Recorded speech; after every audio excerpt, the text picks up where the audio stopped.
काय हे शेतकरीचं काय झालं बघा, हे पाणी पाणी हे आता होऊन गेलं हे सगळं.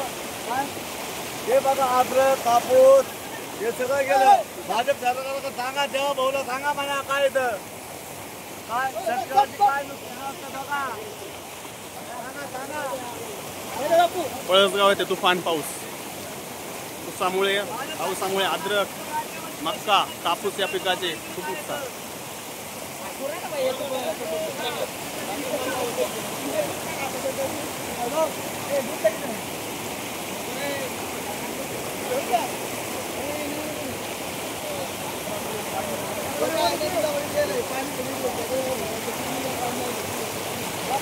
पाणी